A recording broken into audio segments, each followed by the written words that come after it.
Hello, friends. This is Darren Hayes of PigskinDispatch.com. Before we take you to your favorite Sports History Network show, just want to tell you a little bit about some merch that you can pick up that represents your favorite SHN podcast. So far, there's t-shirts, coffee mugs, and even books from some of the authors that do podcasts right here on SHN. Who could buy something better than that, than have the history right from the gentleman that you hear talking about it? But we also are adding things each and every day. And where's that store, may you ask? Well, it's at SportsHistoryNetwork.com. Up at the top, there is the SHN merch button. Click on that. It'll take you right to the store, and you can be representing your favorite podcast and show the world that, hey, on the swag that I'm using, it's the headquarters of sports yesteryear, Sports History Network, and my favorite podcaster, the Sports History Network store. Shop there today.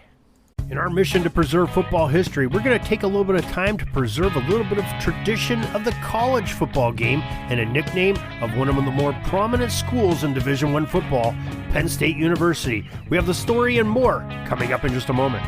This is the Pigskin Daily History Dispatch, a podcast that covers the anniversaries of American football events throughout history on a day-to-day basis. Your host, Darren Hayes, is podcasting from America's North Shore to bring you the memories of the gridiron, one day at a time. So as we come out of the tunnel of the Sports History Network, let's take the field and go no huddle through the portal of positive gridiron history with PigskinDispatch.com. This podcast is part of the Sports History Network, your headquarters for the yesteryear of your favorite sport. You can learn more at SportsHistoryNetwork.com. Hello, my football friends. This is Darren Hayes of PigskinDispatch.com. Welcome once again to the Pig Pen, your portal to positive football history. And in this episode, we're going to take just a moment and think about something and go in a little bit of detail on another origin of a team name of college football. And a very interesting one today, the Penn State Nittany Lions. Now, the nickname of the Nittany Lions is unique in all of college athletics, and it only belongs to one school, Penn State University. Well, the question arises, though, what exactly is a Nittany Lion? Well, we did some research and dug up some rather interesting stories, and we'll share those with you in just a moment. But before we do that, let's make sure that we share this news with you. We have a daily newsletter. It comes out each and every day about 6:30 a.m. Eastern Time, and it tells you everything that's going on in the Pig Pen. That's everything that's going on the Sports Jersey Dispatch. All of our posts and podcasts on PigskinDispatch.com and OrvilleMulliganSportsWriter.com, as well as many items that are happening on the SportsHistoryNetwork.com. Now, it's very easy to sign up for. You can go to the show notes of this very podcast or at the top of PigskinDispatch.com or JerseyDispatch.com. Sign up as an email subscriber. We'd love to have you. Now, the Penn State Nittany Lions, they had a different mascot at the dawn of college athletics at the school. A live animal was not at the feline variety at all. It was a donkey named Old Coley. Now, before the jackass jokes start rolling in through our minds, let's examine this piece of history. According to Penn State Online Post, the beast of burden came from Kentucky to the State College campus in 1857 as part of a labor effort to build Old Maine's structure, the main building there at Penn State, in tandem with its owner, Pearsall Lytle, and his laborious son, craftsman Andy Lytle. The Lytles charged Old Coley and a couple of his long-eared teammates. They were tasked with the dragging of heavy limestone blocks to the building site from a nearby quarry. The donkey's hard work did not go unnoticed by the school's brass, because after the construction of the 5-story building was completed in 1863, Penn State bought Coley for the hefty sum of $190 from the Lytles. Though the price appeared steep for the time, the investment in the animal paid off, as Coley was used on the grounds for 3 decades thereafter, helping workers in farm chores, landscaping, and agricultural missions at local farms. Now, Coley was never officially adopted by the school as a mascot, but the students held him in such high regard that his bones to this day have been preserved. And even, in modern times, you can go and see them at various places on campus. And he is also mentioned on multiple plaques around the school grounds. Now, back to how the current name came to be. The Nittany portion is relatively simple. an explanation. The local geographical feature has a significant influence on it. Yes, Mount Nittany stands prominent in the Happy Valley area, and Nittany, believed to have been derived from a Native American name for the mountain, is speculated to mean something to the effect of one mountain. Now, during the 1907 baseball season, the Big Cat theme idea came to the PSU sports lore per a story relayed on the Center County historic pages. The hardballers of the college traveled to east to play a tough Princeton team, and during their road excursion, one of the team's players, identified as third baseman Harrison Joe Mason, introduced the idea of a mountain cat. As the Penn State team toured the Princeton campus before the game, Joe Mason saw the references to the Princeton Tigers name.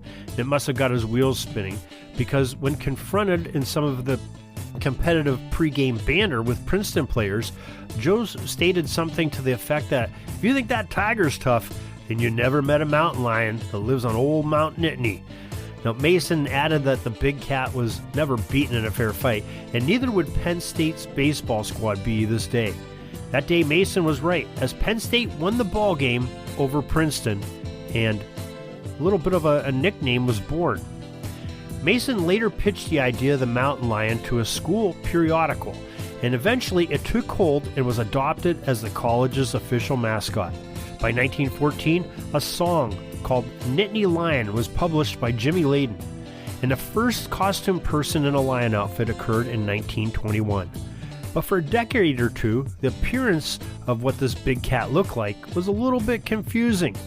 In 1924, a costume of an African lion with a full mane and everything was used, and that was not exactly what a North American mountain lion looks like. This maned representative was banned in 1927, not because of the misinterpretation, but because of a superstition. Head football coach at the time, the legendary Hugo Bezdek, banned the costume from appearing on the sidelines of football games, as he felt it contributed to some of the losses that his Gritters suffered that season. No mascot appeared until 10 seasons after Bezdek left the program. In 1939, a proper-looking mountain lion costume, no mane included, was worn by a supporter, and one has appeared at all sporting events since. The symbol of the Nittany Lion, in either a headshot image or a paw print, is found across the nation where PSU supporters are. Additionally, every Penn State campus has its own Nittany Lion statue to salute the mascot's name and bring it pride. Now, we got a lot of great articles that we went to as sources, and if you go to pigskindispatch.com to the front page today and look at the show notes, we have a link there to it. You'll see some of those great ones, both from Penn State and from the Center County Historical Society that have this great information preserved. And we want to try to help them preserve this great football tradition and football history by doing this podcast and our accompanying post on Pigskin Dispatch. And we hope you enjoyed it, and we hope you join us next time when we take another look at another different aspect of football history and its preservation, like we're trying to do. Till next time, everyone, have a great gridiron day. Peeking up at the clock, the time's running down. We're going to go into victory formation, take a knee, and let this baby run out. Thanks for joining us. We'll see you back tomorrow for the next podcast. We invite you to check out our website, pigskindispatch.com, not only to see the daily football history, but to experience positive football with our many articles on the good people of the game, as well as our own football comic strip, Cleat Marks Comics. Pigskindispatch.com is also on social media outlets, Facebook, Twitter, Instagram, and don't forget the Pigskin Dispatch YouTube channel to get all of your positive football news and history. A special thanks to the talents of Mike and Gene Monroe, as well as Jason Neff, for letting us use their music during our podcast. This podcast is part of the Sports History Network, your headquarters for the yesteryear of your favorite sport. You can learn more at sportshistorynetwork.com. Hey there, sports history fan. This is Arnie Chapman, a.k.a. the Football History Dude, and I hope that you enjoyed this recent episode presented by the Sports History Network and were able to learn some good old-fashioned sports history knowledge nuggets. I started the Sports History Network back in 2020 with the mission to help podcasters find a community of like-minded sports history nerds, as well as helping aspiring podcasters to start their own shows. We have a little bit over 30 shows on the network right now covering all sorts of sports history, but as far as I'm concerned, we're just at the toothpick in the ocean moment, that can't even figure it out because there's so much more coming. We wanted to create the ultimate headquarters for sports yesteryear, starting with Podcast Network and our website, but we're going to continue to move into other mediums as well. And here's the cool part, because we want you to be part of our team. So if you're interested in starting your own podcast, or maybe being a guest on one of our shows, or who knows, maybe even writing an article for us over on the website. Seriously, all you gotta do is reach out to us on the contact page over at sportshistorynetwork.com. You can be as technologically savvy as a Neanderthal tapping on a stone trying to figure out this whole hieroglyphics thing back in the day. Again, it doesn't matter, because even if you don't understand the whole podcast space, we have a production team that can pretty much help you out with doing everything. All you gotta do, head over to sportshistorynetwork.com, head to the contact page, fill it out. That message goes right to me, and I'll reach out to you as soon as I can. But for now, dude, I'm through if you're through.